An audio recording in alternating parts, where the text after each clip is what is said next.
Hi there, I'm Mrs. Federici Diaz, and I'm teaching art this year at Purchase and Preston schools. Welcome to our virtual open house.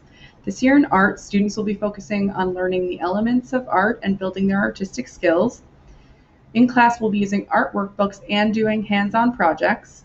After each class, there'll be an asynchronous assignment that builds on what we learned in person. These assignments will be posted on Seesaw for grades K through 2 and on Google Classroom for grades 3 through 5. In the art room, we have safety measures in place. These are that students are not sharing supplies and that they'll be using disposable paper table coverings during art.